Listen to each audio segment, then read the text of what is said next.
finally, you need to think about the last piece of the puzzle, the diet. Because whether you're working out at home or in the gym, your diet is one of the most important factors for ensuring the maximum benefit from your training. Likewise, diet is crucial whether you want to lose weight or build muscle, though the strategy will change. Unfortunately though, while diet is the same no matter where you're training, it's also not all that simple. Specifically, there's a lot of argument regarding diet, and views on the matter can be broadly split into two camps. On the one hand, you have the group that claims a calorie is a calorie. Their belief is that the only factor that matters when it comes to losing weight is the number of calories coming in and the number of calories going out. So if you track all your calories, you then simply have to make sure that you burn off more than you consume and you'll lose weight. Well, this makes sense, seeing as excess calories are stored as fat, and when you have a calorie deficit, the body has to burn fat to get more. So how do you eat a diet to support weight loss? To this idea, well, simple. You calculate how many calories you burn a day by wearing a fitness tracker or by calculating your active metabolic rate, and then you make sure you eat less than that. To build muscle, conversely, your object is to eat a lot of protein, which the body can convert into muscle, and to be in a caloric surplus so that you have extra fuel to use for growth.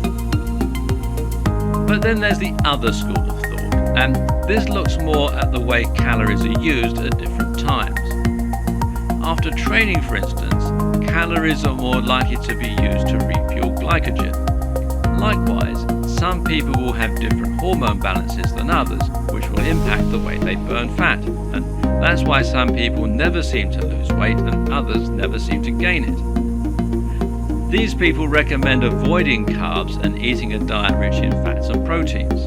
This will support muscle growth, while the lack of carbs will prevent insulin spikes that can lead to fat storage. For building muscle, consuming lots of calories is important because you need insulin to build muscle, and low-calorie diets stimulate the release of myostatin, which breaks down muscle. A calorie is not a calorie, according to this crowd. More important is to avoid simple carbs and to eat nutritious meals at the right time while maintaining a consistent blood sugar. So, who's right? Well, both groups, of course.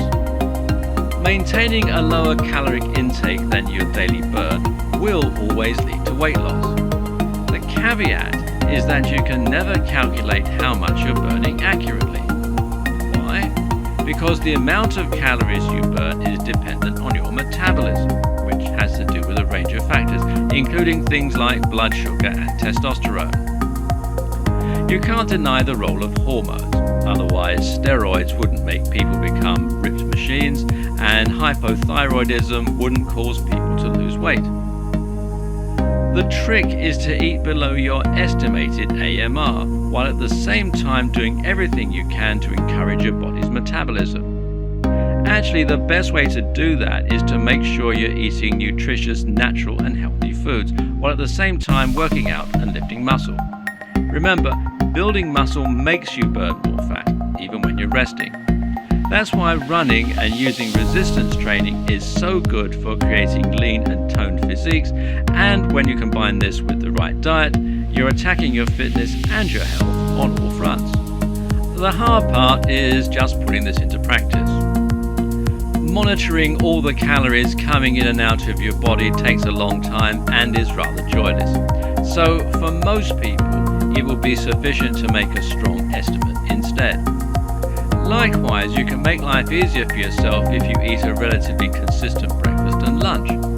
If you do that, then you'll be able to avoid having to calculate how many calories are in those meals on most days. It'll be enough just to guesstimate how much is in your dinner and then add that to the total. Maintaining a consistent breakfast and lunch is much easier because these are functional rather than social meals. We tend to eat them when we're on our own rather than when we're out with friends.